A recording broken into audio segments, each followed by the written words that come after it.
안녕하세요. 저는 30대 후반의 돌싱입니다. 사람의 인내심이란 모두 그 한계치가 다르다고 생각해요. 작은 것에도 바로 화를 내는 사람이 있는 반면 웬만한 일들은 모두 꾹꾹 참는 사람도 있잖아요. 저는 참을성이 굉장히 많은 사람이라고 남들이 이야기를 하더라고요. 남들에게는 그렇게 보이지만 정작 저는 참을성이 많다기보다는 굳이 크게 신경을 쓰지 않는다에 더 가까운 것 같아요. 수동적인 사람은 아니지만 조금 힘든 부탁을 받아도 왜 나한테 시키냐라는 생각보다는 성취감을 더 느끼는 편이거든요. 그런데 그런 저에게도 참을 수 없는 일이 있더라고요. 그리고 그 일 때문에 저는 이혼을 하게 됐고요. 10년이 넘는 결혼 생활을 뚝 잘라버린 건 아깝다고 생각할 수도 있겠지만 저에게는 속 시원한 일이었어요. 이혼 전에는 저도 어디에나 있는 며느리였어요.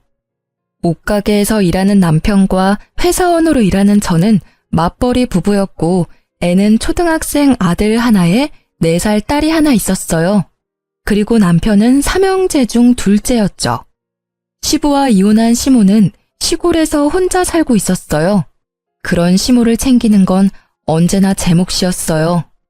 솔직히 차로 2시간 거리라 오고 가기 힘들었지만 남들 챙기는 건 다 챙겼어요. 명절, 생일, 특별한 날, 그리고 매달 한 번씩 내려가서 일을 도와드리곤 했죠. 솔직히 새 며느리 중에 저만큼 한 사람도 없었어요. 손이의 형님은 이때쯤엔 이혼을 한 상태였고 손아래의 동서는 저보다 더 멀리 떨어져 있었거든요.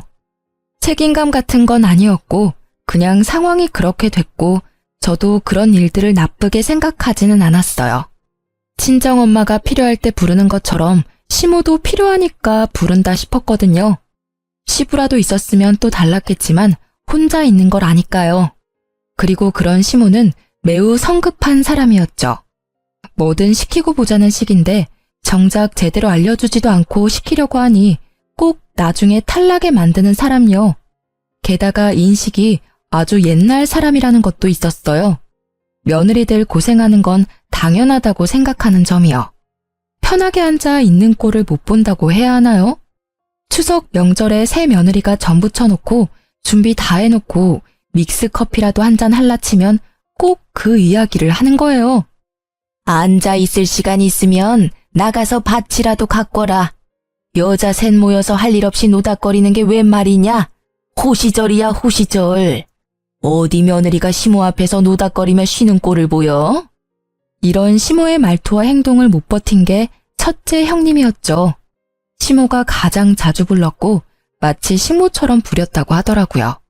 형님의 말로는 우리 집에서 키우는 가축한테도 그렇게 못할 거야. 라더군요. 저도 전에 들은 바라 그게 어떤 건지 몰랐지만 형님이 이혼하고 나서 그 말의 뜻을 이해할 수 있었어요. 시모는 마치 저를 고용된 직원처럼 부려먹더라고요. 아니, 직원이면 편의를 봐주기나 하죠. 이건 뭐 편의조차 없는 일방적인 명령, 화냄, 질책의 연속이랄까요? 솔직히 이때쯤에는 형님의 마음이 100번, 1000번 이해가 가고도 남았어요. 집이 멀어도 시모의 부름은 멈추지 않았죠. 결국 주말마다 저를 부르기 시작하더라고요. 갈 때마다 청소와 밭일을 시키는데 가지 못한다고 하면 그 주 내내 남편을 닥달하는 거예요. 그러면 또 제가 보다 못해 가야 하는 거고요. 남편은 주말 장사가 더 잘 되니 같이 갈 수 없었고 결국 저는 아들과 딸을 친정에 맡겨놓고 시모일 거들러 주말에 시골을 내려갈 수밖에 없었죠. 그날은 제게 냉장고 청소를 맡기더라고요. 일단 안에 있는 내용물을 다 빼내야 하니 김치 냉장고에 고개를 숙여 김치통을 꺼내 들었어요. 생각보다 무거워서 끙끙대고 있다가 한 번에 훌쩍 들어올렸는데 무게중심을 잃고 뒤로 한 발짝 디뎠어요. 그런데 디딘 곳에 미끄러운 뭔가가 있더라고요.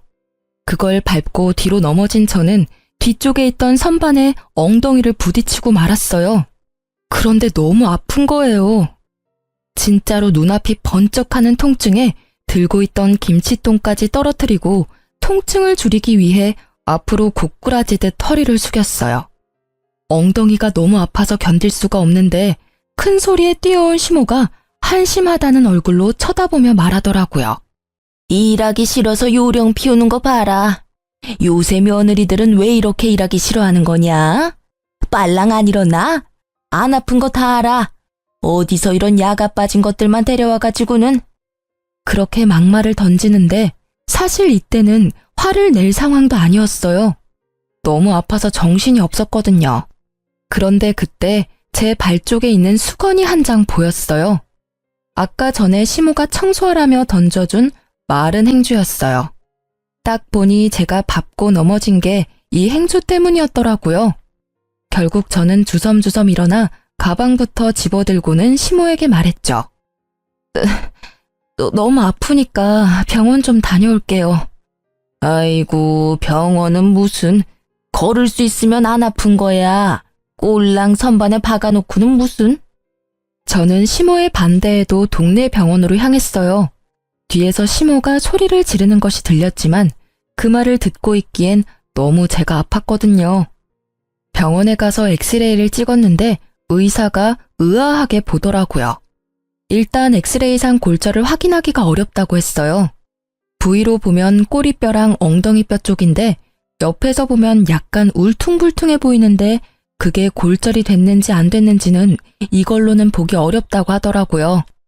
그러면서 통증이 계속 있으면 CT를 촬영하라고 하더군요. 저는 골절이 아니길 바라며 일단 진통제를 받아 시댁에 돌아왔어요. 병원에서 별거 없대지? 거 봐라. 꼴랑 약 한 봉지 들고 올 거 뭐하러 병원까지 가서 돈을 써. 돈이 남아 도는구나. 일하기 싫으면 그냥 올라가. 사람 복장 터지게 만들기 전에. 내 자식이지만 어디 가서 저런 것들만 구해오니. 속에서 천불이 나. 그 말에 저는 시모에게 고개로 인사를 하고 차에 타고 집으로 돌아갔어요. 정말로 싸울 힘조차도 없었거든요. 차에서도 앉아있는 내내 엉덩이가 너무 아파서 악셀 브레이크 밟는 것도 힘들었거든요. 그나마 길이 잘 닦여 있어서 덜 힘들었지 만약 길이 험했다면 참지 못하고 내려야 했을지도 몰라요.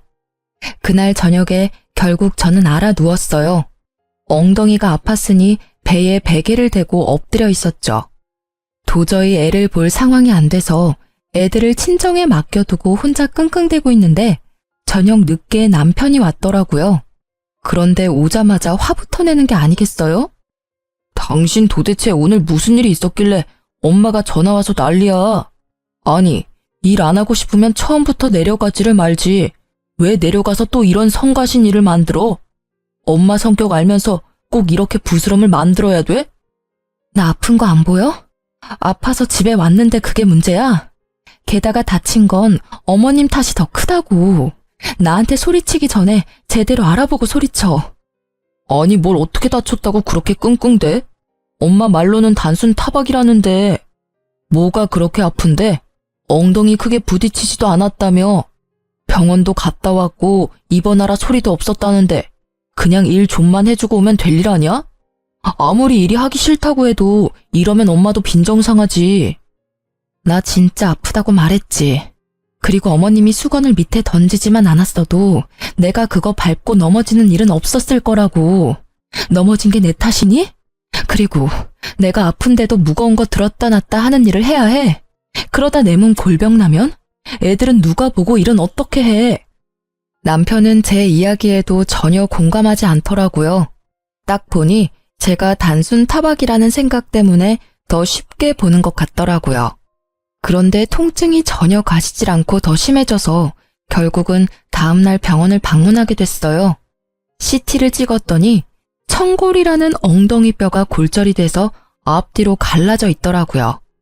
병원에서는 입원을 해도 고정 같은 건 못하고 하루 한 번 물리치료는 받을 수 있다고 하더라고요.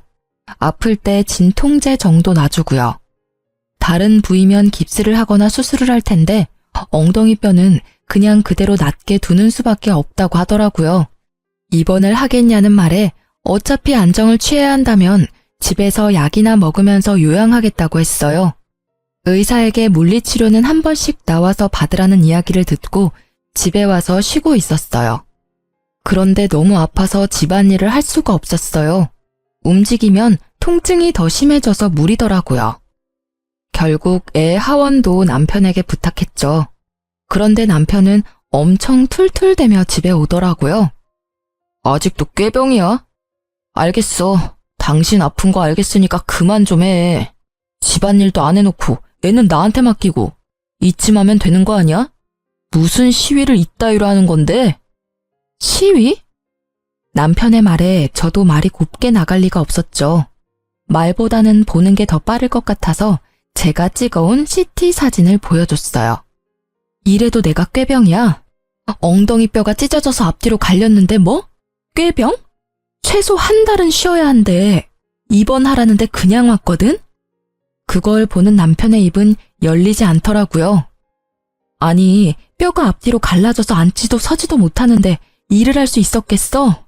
진짜 실망이다, 당신. 어떻게 아프다는 마누라 병원 데리고 갈 생각은 하지도 않고 도리어 꾀병이라며 탓을 해? 진짜 부서진 건지 몰랐잖아. 미안해. 남편이 멋쩍은 얼굴로 사과를 하는 그때 남편의 전화가 울렸어요. 시모였죠. 남편은 의뢰하던 대로 스피커폰으로 전화를 받았고요.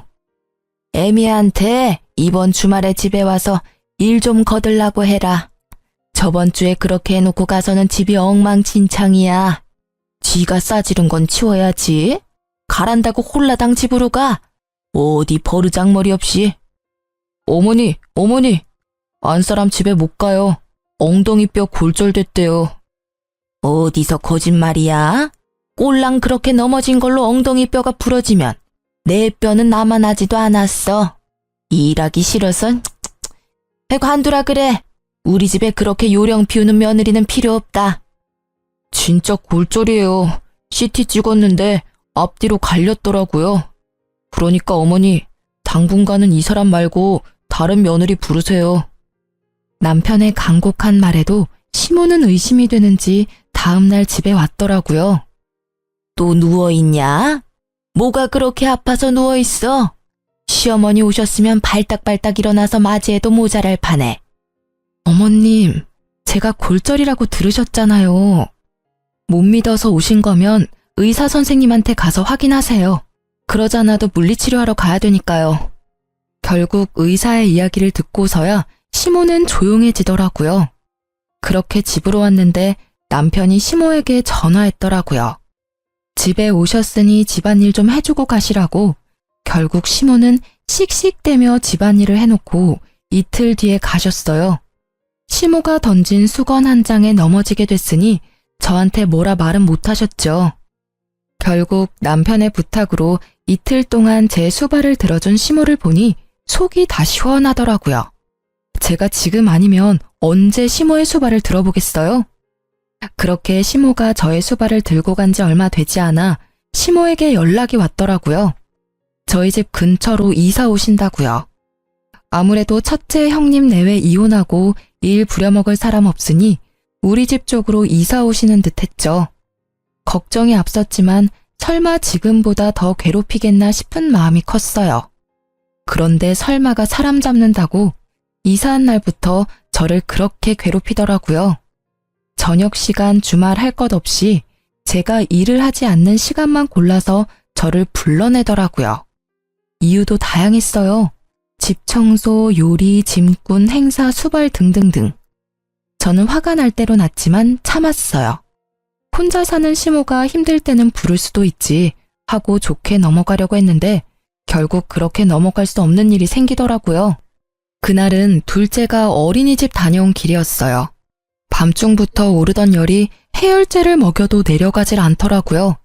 결국 다음날 꼭두 새벽부터 줄을 서서 소아과를 갔는데 결과는 폐렴소견. 결국 어쩔 수 없이 입원을 해야 했어요. 애가 어리니 제가 애 옆에 있어줘야 하잖아요. 그런데 초등학생 저학년인 아들을 혼자 둘 수는 없잖아요. 그래서 결국 가까이 있는 시모에게 연락했어요. 친정은 시댁보다는 멀고 애 학교 보내기에도 힘든 것 같아서 시모를 찾았는데 그게 나중에 저를 후회하게 만들 줄 이때는 진짜 생각지도 못했어요. 솔직히 시모가 손주를 나쁘게 할 리 있겠어요? 잘해주면 잘해줬겠지 하는 마음이었는데 일단 둘째 먼저 입원시켜놓고 남편에게 잠시 같이 있어달라 했어요. 집에 와서 첫째를 시모에게 맡겨놓고 집에 돌아와 저는 둘째 입원을 위한 짐을 싸기 시작했어요. 한창 다 싸고 이제 일어나려는데 현관문 소리가 들리더라고요. 고개를 내밀어 보니 첫째가 들어오고 있더라고요. 저는 당황해서 아이에게 무슨 일인지 물었는데 할머니가 집에 가라고 했다고만 하더라고요. 택시 태워서 보냈다는데 이게 뭔가 싶어서 시모에게 전화부터 했죠. 어머님, 첫째가 집에 왔는데 혹시 집안에 무슨 일 있으세요? 그럼 말을 하시지. 어떻게 애 혼자 택시 태워서 보낼 수 있어요? 택시라도 태워보낸 거면 다행으로 생각해야 되는 거 아니냐? 그리고 너 생각이 모자라도 어쩜 그리 모자라니? 둘째가 폐렴이면 첫째도 폐렴에 걸렸을 수도 있잖아. 늙은 노인 혼자 사는데 폐렴 걸린 애를 데려다 놓고 나 폐렴 걸려서 입원하면 어쩌려고 애를 여기다 맡겨? 몰상식한 짓도 정도껏 해야지. 이제까지 시모일은 나 몰라라 하더니 지들 힘들 때는 애나 맡기고 말이야. 어머님, 첫째는 이미 검사했는데 폐렴이 아니래요. 폐렴도 아닌 애를 맡아주시는 게 그렇게 힘드세요? 아님 병원 말을 못 믿으시는 거예요? 난 다 못 믿어. 괜찮다고 했다가 나중에 진짜 폐렴이면 어쩔 거야?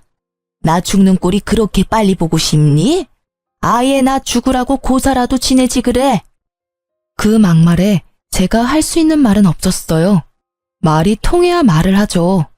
하지만 머리통에 연기가 날 만큼 화가 나긴 했어요.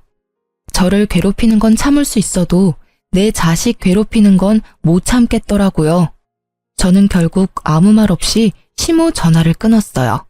그리고 남편에게 바로 전화했죠. 어머님이 첫째 돌려보냈어. 어머님 도움 못 받게 생겼으니까 자기가 시간 좀 내. 뭐? 왜 애를 안 봐주신대? 혼자 사는 늙은이 폐렴 걸리게 만드는 며느리라며 아주 난리도 아니셨거든? 아직 초등학교 저학년인 애를 택시 태워서 홀라당 집에 보내셨더라. 기도 안 차서 정말. 그러니까 당신이 퇴근 후에 둘째 병간호해. 결국 남편과 저는 번갈아 가며 두 아이를 케어하게 됐죠. 남편은 낮에 일을 하는 동안 첫째는 학교와 학원으로 시간을 보내고 저는 둘째 병간호를 했어요. 그리고 남편은 퇴근 후에 둘째 병간호를 하고 저는 저녁에 첫째 밥 먹이고 함께 있어준 뒤에 애가 잠든 밤에 홈캠을 애 방에 켜두고 병원으로 와 남편과 바통 터치했어요. 진짜 피말리는 날들이었어요. 그런데 주말이 되니 첫째가 아침부터 쭉 혼자잖아요. 남편은 주말이 바쁘고 주말은 지나야 둘째는 퇴원이고 결국 남편이 시모에게 재차 부탁해서 애 밥만 챙겨주라고 했어요. 남편과 제가 없는 점심 식사만요. 그렇게 주말이 잘 지나가나 했는데 오후 4시쯤 전화가 왔어요. 첫째한테서요. 엄마, 나 배고파. 집에 먹을 거 없어? 응? 점심 많이 안 먹었어? 집에 사놓은 건 없는데. 혹시 엄마가 배달시켜줄까? 응. 알았어. 엄마가 분식 시켜줄게. 근데 점심 맛이 없었어? 엄마가 너 좋아하는 반찬 많이 해놓고 왔는데? 몰라. 할머니가 밥 안 주고 빵 하나랑 우유 하나 주고 가셨는데. 뭐? 식사를 안 챙겨주셨다고? 냉장고에 반찬 가득 넣어놨는데? 그거 안 차려주셨어? 몰라. 난 방 안에 있었어. 할머니가 빵이랑 우유 주면서 나더러 방에서 나오지 말라고 했어. 할머니 계시는 동안에는 절대로 방문 밖에 나오지 말라고. 병균 옮기면 할머니한테 혼날 거라고. 그래서 계속 방 안에 있었는데 너무 배가 고파서. 할머니가 너한테 진짜 그렇게 이야기했어? 저는 경악을 금치 못했어요. 세상에 어느 할머니가 친손주를 병균 취급을 해요? 열받은 저는 남편에게 전화했죠. 당신 어머님 좀 어떻게 해봐. 왜 그러시는 거야 정말? 왜 또 무슨 일인데 일하는데 전화를 해? 웬만하면 집에 가서 하자, 응? 집에 오면 이야기할 시간이라도 있어? 내일도 어머님 우리 집에 오실 건데 애를 병균 취급하면서 방에서 나오지도 못하게 했다고. 여보, 유난 떨지 마. 애가 과장되게 말하는 거겠지. 엄마가 설마 그럴 리가 없잖아. 당신은 당신 엄마를 너무 몰라. 그렇게 하고도 남을 사람이거든? 지금 당장 둘째 병원 앞으로 와. 지금 일하는데 어떻게 가냐고. 말이 되는 소리를 해. 애가 아파서 병원에 입원했는데 왜 일을 못 봐줘? 당신 혼자 일하는 거 아니잖아. 다른 일에는 다른 직원한테 부탁해서 잘도 빠져나오더니 애 아플 때는 왜 못해? 결국 제 말에 남편은 투덜거리며 병원까지 왔더라고요. 저는 그 길로 집으로 갔어요. 첫째 아들이 덩그러니 거실에 앉아서 TV를 보고 있더라고요. 괜찮은가 싶은 마음도 잠시 아들이 몰래 눈물을 훔치더라고요. 아들, 울었어? 왜 울어? 엄마가 여기까지 왔잖아. 뚝해, 응? 엄마, 할머니가 나더러 병균 덩어리래. 엄마한테 전화했다고 나한테 뭐라고 했어. 호로 자식? 근데 그게 무슨 뜻이야? 그건 나쁜 말이야. 할머니들이 가끔씩 쓰는 말인데 너는 몰라도 되는 말이야. 그리고 또 뭐라고 하셨는데? 나한테 싸가지 없는 건 엄마 닮았다고 했어. 근데 싸가지는 뭐야? 부글부글 끓어오르는 속을 꾸역꾸역 눌러 담으며 최대한 아들에게 상냥하게 말했어요. 그런 말도 있는데 나쁜 말이야. 그 말도 기억에서 얼른 지워. 그리고 애탁해서 꼴도 보기 싫대. 애탁? 그게 무슨 뜻인지 몰라서 잠시 생각하던 제 머릿속에 떠오른 단어가 하나 있었어요. 외탁을 했다는 말. 첫째가 저를 닮아서 보기 싫다는 말이었겠죠. 더 이상 저는 시모를 용서하지 않기로 했어요. 애를 달래고 둘째 병원에 와서 저는 시모에게 전화를 했어요. 어떻게 애한테 그런 막말을 하실 수가 있어요? 애가 무슨 죄가 있어서 그런 말을 들어야 하냐고요. 자식 키우신 분이 어떻게 손주한테 그런... 내일 오지 마세요. 제가 알아서 할 테니까요. 그런다고 누가 무서워할 줄 아니? 그리고 내가 못할 말했어? 걔가 병균을 가지고 있으니까 병균이라고 한 거고 널 닮아서 외탁했다고 한 거지. 그나저나 그 애미나 그 자식이나 똑같네. 그걸 또 그새 너한테 일로 바쳤어? 이러니 내가 정이 안 가지. 알겠어요. 정 안 가는 손주 볼 일 없으실 테니까 내일부터 오지 마세요. 그리고 주말에도 저 부르지 마세요. 안 갈 거니까요. 싸가지 없고 꼴 보기 싫은 며느리 싫으시잖아요. 그러니까 부르지 마세요. 부르려면 어머님 아드님이나 부르세요. 그렇게 말하고 전화를 탁 끊었죠. 그리고 시모의 모든 연락을 무시했어요. 그런데 몇 달이 지났을까요? 남편이 시모가 다쳤다고 하더라고요. 계단에서 내려오다가 발목 뼈가 골절이 됐다고 하더라고요. 입원하라는 거 안 하고 집에서 있는다길래 저는 기회다 싶었어요. 남편이 좀 가달라고 하길래 알겠다고 하고 시댁에 내려갔어요. 그리고 제가 뭘 했는지 아세요? 아무것도 안 했어요. 시모가 밥을 차리라는데도 밥 안 차리고 혼자 사온 거 먹고 시모가 화를 내는데도 들은 척 하지도 않았어요. 결국 시모가 열이 받아서 저에게 소리를 꽥 지르더라고요. 너 뭐하러 왔어? 내가 아파서 아무것도 못하는데 여기 와서 나 염장 지르려고 왔냐? 복창 터지게 만들 일 있어? 어머님, 그래서 밥 드시라고 빵 드렸잖아요. 맛있게 드세요. 저희 아들한테도 그렇게 하셨잖아요. 그대로 해주고 있는데 뭐가 그렇게 화가 나세요? 싫으시면 그냥 다른 며느리 부르세요. 내가 못 부를 줄 아냐? 너 이러는 거 내가 아들한테 다 이야기할 거야. 너네 이혼하도록 만들어줄 거라고. 이 나쁜 것. 어디서 이런 짓을 해? 아픈 사람을 데리고? 마음대로 하세요.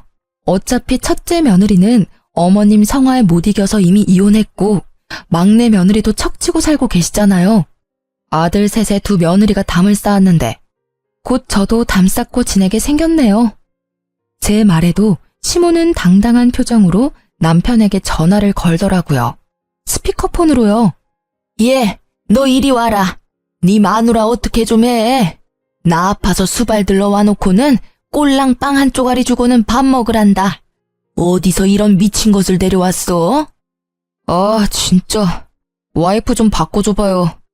바꿀 필요 없어. 나 다 듣고 있으니까 할 이야기 있으면 해. 당신 도대체 거기까지 왜 간 거야? 갔으면 엄마 수발 좀 잘 들어줘. 왜 매번 이렇게 싸우는데? 이거 당신한테도 문제 있는 거라고. 그리고 엄마가 좀 떽떽거렸다고 당신까지 똑같이 굴면 어떡해? 윗사람한테 그렇게까지 하는 거 아니야. 그래, 당신도 똑같네. 그 어미의 그 자식이라더니. 내가 내 자식이랑 닮은 것처럼 당신도 당신 어머님이랑 닮은 건 당연하겠지. 나는 당신 엄마보다 내 자식이 더 소중하거든? 그래서 내 새끼 그렇게 만든 사람 용서 못해. 그리고 어머님도 나 어차피 용서 안 하실 것 같으니까 그냥 우리 이혼하자. 우리 애한테는 이런 할머니는 필요 없는 것 같으니까. 이혼하자고 이야기하면 벌벌 떨 줄 알았니? 차라리 잘 됐어. 야, 나도 이런 며느리 필요 없으니까 얼른 이혼해라. 꼴도 보기 싫은 것. 어디서 당당하게 머리 쳐들고 있어? 그 꼴을 보니 첫째 형님이 이혼했을 때가 생각나더라고요. 방귀 낀 놈이 성낸다고 딱 그 꼴이잖아요. 제 탓으로 자식들 이혼하게 만든 거 생각도 못하고. 이혼을 선언한 후 저는 애들 둘과 함께 친정으로 돌아왔어요. 남편과의 집은 반씩 부담해서 마련한 거였기에 남편에게는 시세의 반을 돌려달라고 말했어요. 남편은 싫다고 하더라고요. 그래서 이혼 소송으로 재산 분할하겠다고 말했죠. 그리고 양육권, 친권 모조리 제가 가져온다고 했어요. 시모의 행동으로는 애들이 상처받을 게 뻔하니까요. 애들 물건까지 싹 다 들고 나온 것을 확인한 남편이 그제야 제가 진심이란 걸 깨달은 모양이더라고요. 이혼하잔 말이 겁주려고 내뱉은 말이 아니란 걸 이제 알았나 봐요. 설 명절이 다가오는데도 제가 집에 들어가지 않자 그제야 친정으로 찾아왔어요. 당신 진짜 이혼할 거야? 다시 생각해봐. 애들은 어쩔 건데? 당신 혼자 애들 키울 수 있어? 그거 여간에서는 못하는 일이라고. 이혼은 좀 아니잖아. 늙은 노인이 하는 말에 그렇게 휘둘릴 필요 있어? 나는 이미 당신 어머님한테 실망했어. 그리고 어머님 편만 드는 당신한테도 실망한 지 오래됐지. 나는 나 괴롭히는 건 참을 수 있어. 이제껏 잘 참았으니까. 그런데 내 자식한테 모질게 대하는 건 절대 못 참아. 어떻게 친할머니가 손주한테 그런 행동을 해? 그런 말을 어떻게 하느냐고. 그거야 어머니가 잘못했지. 그래도 그걸 굳이 곧대로 받아들이는 것도 좀.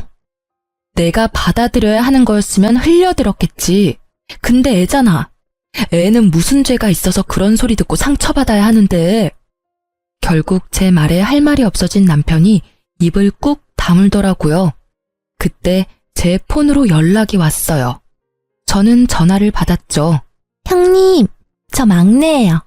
혹시 이번 설에 어떻게 하실 거예요? 오실 수 있어요?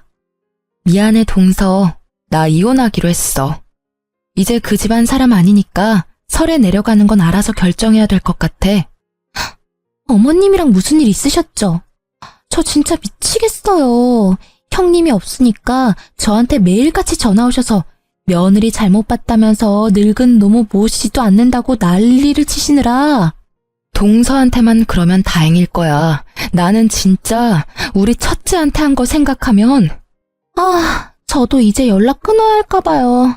저번에 혹시나 싶어 한번 시골 갔는데 아침부터 저녁까지 일을 시키는데 밥도 제대로 안 주시는 거 있죠? 우리 친정에서는 남편 오면 닭부터 전복까지 몸에 좋은 거에다가 먹이기 바쁜데 전 밥도 못 얻어먹고 일만 하다 올라오잖아요. 그러니 말이야. 어쨌든 난 앞으로 쭉 그 노인네 보러는 안 가. 이혼할 거니까. 결국 그렇게 되네요. 첫째 형님부터 둘째 형님까지. 저도 올해부터는 시댁 안 가야겠어요. 어머님한테 당한 거 생각하면. 그렇게 전화를 끊고 나자 이번에는 시모에게 전화가 오더라고요. 전화를 받지 않으려니 눈앞에 있는 남편이 훤히 보여 차라리 전화를 받고 제 의지를 보이는 게 낫다고 생각했어요. 네. 그래, 너 이번 설에 내려오너라. 네가 잘못한 거는 내가 다 덮어줄 테니까. 어차피 이혼하고 나가봐야 너만 고생 아니냐? 이혼하지 말고 이번 설에 내려와. 거의 명령조였어요.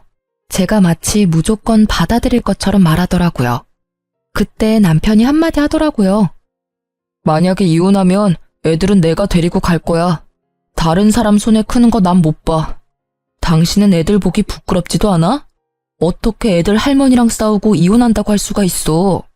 시어머니한테 못하는 것도 자랑이야?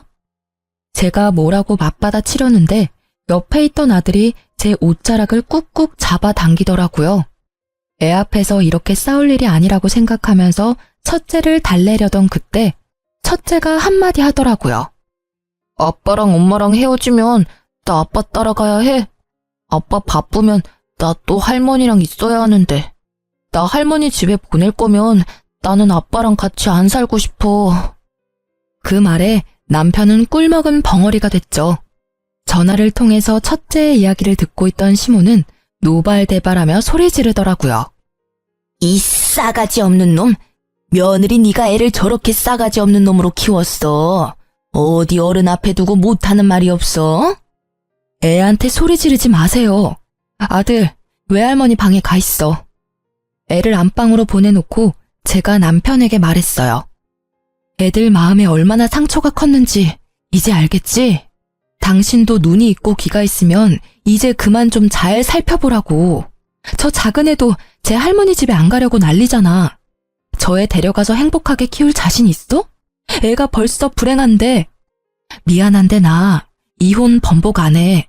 그리고 애도 못 데려갈 거야. 애 데리고 가겠다고 하면 끝까지 싸울 거니까. 결국 제 말에 남편은 집으로 돌아갔죠. 그리고 이혼 소송도 마무리가 잘 됐죠. 제가 시모에게 당한 일들로 인해 제게 좀 유리하게 됐어요. 게다가 당연히 애들 친권과 양육권도 제가 가져왔고요. 그런데 이혼 후 동서에게 연락을 받았어요. 형님, 잘 지내세요? 저도 이혼하게 됐어요. 어머님이 하나뿐인 며느리 감싸줄 줄 알았는데 더 부려먹으시더라고요.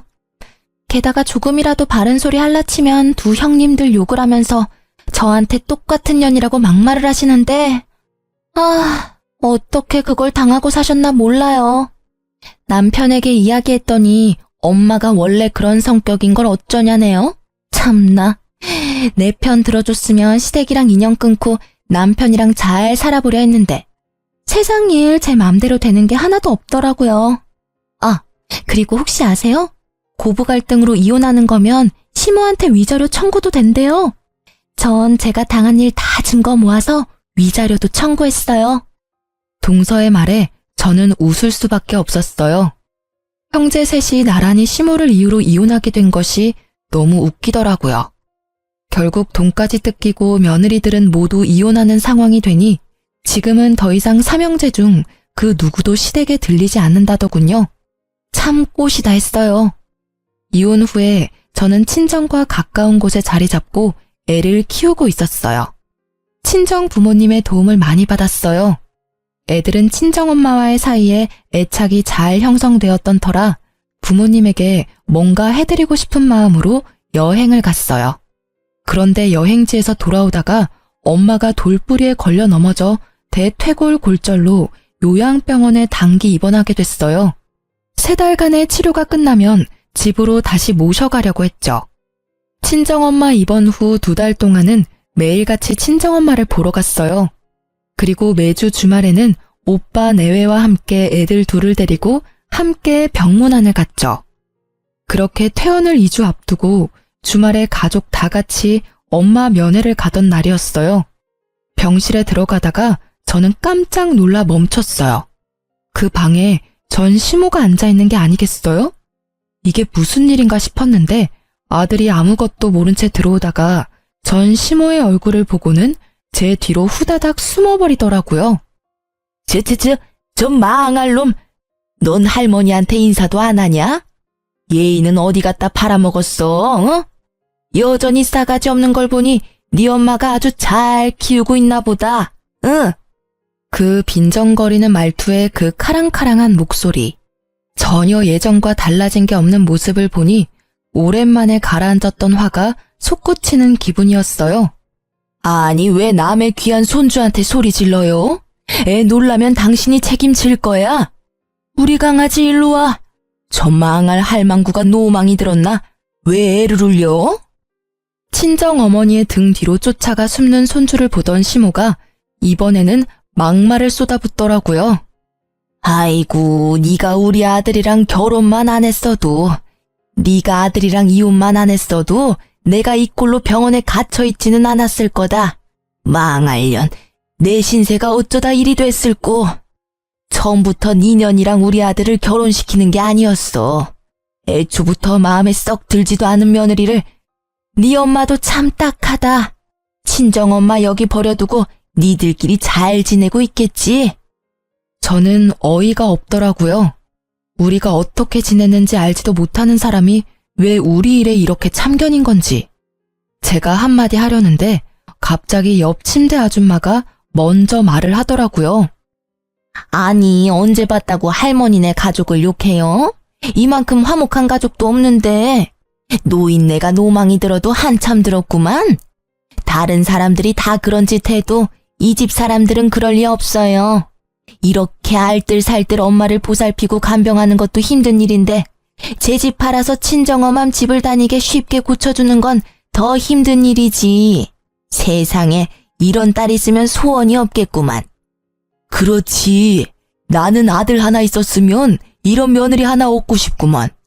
이런 며느리 있으면 내가 늙어 죽을 때까지 마음고생 안 해도 될 사람이라고. 매번 올 때마다 생판남인 우리까지 챙겨주는 사람이 세상에 어디 흔할까? 이렇게 말하는 분들은 모두 엄마와 같은 병실의 환자분들이셨어요. 6인실을 같이 쓰시는 분들인데 매번 맛있는 과일이나 음식 사와서 같이 나눠 먹었더니 다들 저희한테 무척 잘해주셨거든요. 아무것도 모르는 것들이 껴들긴 왜 껴들어? 어린 놈의 새끼도 저 여우 같은 년도 다 똑같이 싸가지 없는 나쁜 년놈들이라고. 저것들 때문에 내가 여기 갇혔지. 내 모를 줄 알고? 저는 이혼 후에 그쪽 가족분들과 연락한 적 단 한 번도 없어요. 그러니 여기 와 계시는 것도 그쪽 가족분들의 생각이시겠죠. 엄한 사람한테 누명 씌우지 마시고 애한테 욕도 하지 마세요. 저희는 이제 엄연히 남이라고요. 이런 식으로 욕하고 소리치면 저희도 참지 않을 거예요? 안 참으면 어떡할 건데? 그런다고 내가 무서워할 줄 아냐? 너, 네가 여전히 내 아들 조종하는 거 내가 모를 줄 알아? 여기서 꺼내. 나 여기서 꺼내주란 말이야. 제가 왜 그런 짓을 해요? 그 사람 본 적도 한참 전인데 말이 되는 소리를 하시라고요. 이러니 며느리가 셋이나 도망가죠. 그리고 자식들도 돌보고 싶겠어요? 본인한테 물으세요. 어머니가 하신 행동이 지금 이 상황을 만든 거니까. 이혼한 지 도대체 얼마나 지났다고 생각하세요? 이미 완전 남남이라고요, 남남. 결국 빈정상한 우리는 2주가 남았지만 같이 있을 수 없다는 생각에 퇴원수속을 밟기로 했어요. 그런데 퇴원수속 밟는데 전 남편이 들어오더라고요. 서로 깜짝 놀랐죠. 당신 어머니 들어오신 지 며칠 되지도 않는데 퇴원해? 우리 때문이라면 걱정 마. 지금 퇴원수속 밟고 있으니까. 그런 거 아니야. 병원에서 폭력성 있는 노인은 안 된다고 하는 바람에 다른 곳으로 옮기는 거야. 아, 같은 병실에 있는 할머니 한 분을 밀쳐서 넘어뜨렸더라고. 참 여전하시네. 사람 변하기 힘들다고 하지만 며느리가 셋이나 떨어져 나갔는데도 전혀 바뀐 게 없으셔. 우리도 그것 때문에 힘들어 죽겠어. 당신한테는 참 못할 짓 했지. 그리고 그걸 이제야 알아차린 것도 미안하고. 이제야 알아차린 거야? 당신도 참 늦다. 어떻게 이런 사태를 여태껏 모를 수가 있어? 그래도 이렇게 알아차린 것도 다행이지. 당신이 당신 엄마 편들 때 모습을 생각하면 이런 결과는 참 놀랄만한 일이긴 해. 큰형이 재혼하려는 문제 때문에 알게 됐어, 우리도. 형 재혼하려고 여자 데리고 왔는데 그 형수님 될 분도 예전 형수님처럼 엄청 부려먹으려고 하셨나 봐. 근데 그 형수님도 보통 분은 아니라서 결국 엄마랑 연 안 끊을 거면 자기랑 끊어야 한다고 하는 바람에 형도 재혼에 다시 실패했거든. 그러고 나서 형이 나서서 어머니 어떻게든 해야 한다고 하더라고. 이런 식이면 우리 셋 중에 그 누구도 재혼에 성공하지 못할 거라고 말이야. 솔직히 우리 형제 전부 다 그때쯤에는 다들 눈을 뜬 거지. 어떤 게 좋을까 고민했는데 삼형제 중 누구도 어머니를 맡으려는 사람이 없어서 결국에는 어머니 집 처분하고 돌아가실 때까지 요양원에서 모시자 라는 결론이 됐고, 전 남편은 부끄러운 건지 괴로운 건지 연신 얼굴을 쓸어내리며 말하더라고요. 하긴 저런 상태의 사람을 집에서 케어하긴 힘들 테니까. 제가 사무실 밖에 있는 전시모를 힐끔 쳐다보며 말했어요. 전시모는 애먼 사람을 붙잡으며 화를 내고 있더라고요. 전화도 안 받고 병문안 한 번도 안 오던 놈. 네가 자식이야? 나 집에 갈란다. 집으로 보내줘. 왜 나를 여기다 처박아 놓냐고. 여태껏 우리 탓, 이제는 없는 며느리 탓만 하셔. 그때 당신 말 들었으면 우리가 헤어질 일도 없었을 텐데. 그땐 내가 왜 그랬는지. 후회하지 마. 난 지금 잘 살고 있어. 당신도 앞으로 잘 살아. 그때 한 당신 선택이 지금 당신을 만든 거니까. 나한테도 과거 이야기 꺼내지 말고. 전시모가 어떻게 살아왔는지 눈에 훤하더라고요.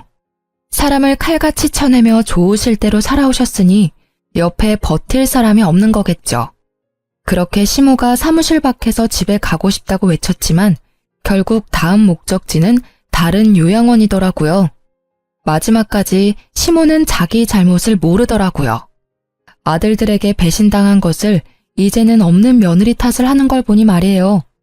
집도 처분당해서 나가더라도 갈 곳이 없을 텐데 저리 집에 가자고 용을 쓰다니. 그 집에는 더 이상 자신을 그리워할 사람이 아무도 없다는 걸 아직까지 믿지 못하더라고요. 그렇게 전 남편과의 짧은 재회 후 저는 다시 일상으로 돌아갔어요. 아이 둘은 제법 컸고 재혼 생각은 아직 없지만 좋은 만남을 이어갈 사람도 생겼어요. 그렇지만 어떤 이유에서건 제 아이들을 상처받게 할 사람들과는 인연을 맺고 싶지 않은 게 제 마음이에요. 친할머니에게조차 남보다 못한 취급을 받은 아이들에게 더 이상 상처를 주고 싶지 않아서 남들보다 더 신중해질 수밖에 없더라고요. 제가 제 삶을 찾아가는 건 아마 아이들이 지들 인생을 찾아 독립을 하고 난 뒤일 거예요. 어떤 사람들은 그게 늦다고 생각할지 모르겠지만 저에게는 그게 제일 좋은 선택이라는 생각이 들거든요. 이렇게 글을 쓰고 보니 저도 참 순탄치만은 않은 인생을 살아왔다는 걸 실감하게 되네요. 누가 이런 경험을 할 수 있겠어요? 물론 돈 주고도 하고 싶지 않을 경험이긴 하지만 3명의 며느리를 이혼시키는 시모라니. 예전에는 치가 떨릴 만큼 싫었는데 지금은 참 대단한 사람이라는 생각이 들어요. 어떻게 살아오면 그런 사람으로 완성되는 건지. 이 글을 쓰면서 예전의 일들을 꺼내보는 것은 그리 즐거운 일은 아니었지만 이왕 꺼낸 김에 이 글을 읽는 분들이 함께 욕하고 화내주시면 제게 큰 위로가 될 것 같아요. 제 사연 들어주셔서 감사합니다.